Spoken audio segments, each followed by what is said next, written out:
नमस्कार, आप देख रहे हैं एसपीएन 9 न्यूज और मैं हूं आपके साथ मनीष कुमार सैनी। महाराष्ट्र में सीएम देवेंद्र फडणवीस की सरकार में मंत्री धनंजय मुंडे पर एक और गंभीर आरोप लगा है। एंटी करप्शन कार्यकर्ता अंजलि दमानिया का आरोप है कि पिछली एकनाथ शिंदे सरकार में एनसीपी नेता धनंजय मुंडे के कृषि मंत्री रहते हुए विभाग में 88 करोड़ रुपए का घोटाला हुआ था। इसका जवाब देते हुए मौजूदा सरकार में खाद्य एवं नागरिक आपूर्ति मंत्री मुंडे ने अंजलि दमानिया के आरोपों को बेबुनियाद और राजनीति से प्रेरित बताया। धनंजय मुंडे ने दावा किया है कि अंजलि दमानिया ने जिस निविदा प्रक्रिया पर सवाल उठाया है उसमें कोई अनियमितता नहीं हुई है। उनके विभाग ने किसानों को बाजार दर से कम कीमत पर नैनो उर्वरक उपलब्ध कराया था। जानकारी के लिए आपको यहाँ ये बता दें कि बीड़ जिले में सरपंच संतोष देशमुख की हत्या से संबंधित जबरन वसूली मामले में अपने सहयोगी वाल्मीकि कराड़ की गिरफ्तारी को लेकर धनंजय मुंडे पहले से ही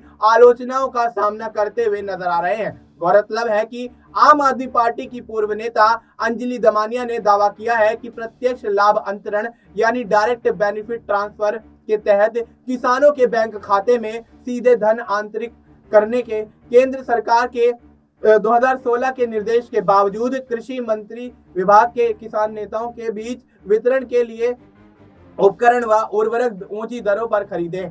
अंजलि दमानिया ने कथित घोटाले से संबंधित दस्तावेज भी पेश किए और ये दावा भी कर दिया कि ये दस्तावेज इस बात का सबूत है कि कैसे मंत्री ने किसानों का पैसा हड़प कर कानूनों का उल्लंघन किया है। डीबीटी से संबंधित सरकारी प्रस्ताव के अनुसार योजना संबंधी सभी धनराशियां अपना सामान खुद बनाने वाली महाबीज, केवीके और एमआईडीसी जैसी कुछ सरकारी संस्थाओं को छोड़कर सीधे किसानों के बैंक खातों में स्थानांतरित की जानी थी। हालांकि इस नियम की अनदेखी की गई है।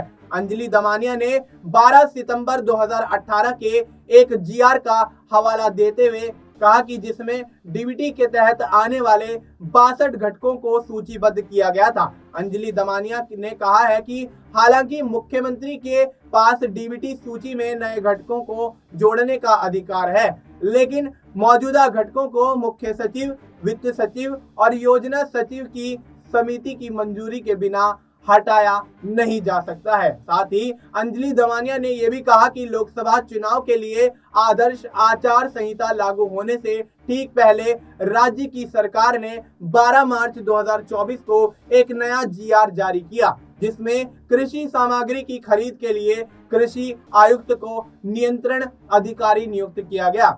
और साथ ही कार्यकर्ताओं ने दावा किया है कि तत्कालीन कृषि आयुक्त प्रवीण गेदाम ने 15 मार्च 2024 को चिंता जताई और ये कहा है कि योजना का कार्यान्वयन गलत था।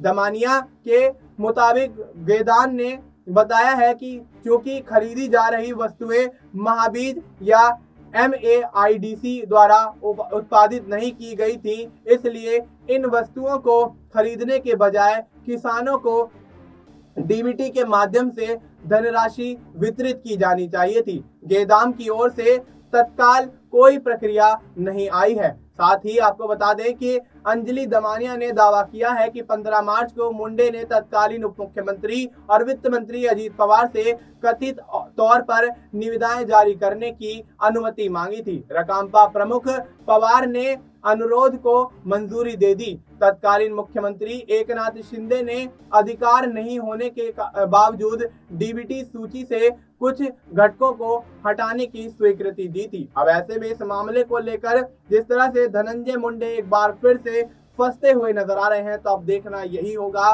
कि आने वाले समय में क्या धनंजय मुंडे को मंत्री पद से इस्तीफा देना पड़ेगा, क्योंकि पहले भी जिस तरह से सरपंच संतोष देशमुख की हत्या को लेकर यहाँ पर मामला उनके ऊपर चलता हुआ नजर आया और जिस तरह से यहाँ पर उनके सहयोगी और उनका नाम इस मामले को लेकर सामने आता रहा, तो अब ऐसे में ये दूसरा मामला जब सामने निकल कर आया है तो महाराष्ट्र सरकार में अब हड़कंप मचता हुआ नजर आ रहा है। देखना यही होगा कि क्या अजीत पवार यहाँ कोई बड़ा फैसला लेते हुए धनंजय मुंडे को मंत्री पद से इस्तीफा दिलवाएंगे और महाराष्ट्र सरकार और सीएम देवेंद्र फडणवीस इस मामले को लेकर किस तरह से यहाँ फैसला लेते हुए नजर आते हैं। फिलहाल आपको इस मुद्दे पर क्या कुछ लगता है, आप अपनी राय हमें कमेंट करके बता सकते हैं। बाकी देश और दुनिया से जुड़ी तमाम जानकारी के लिए आप देखते रहिए एसपीएन 9।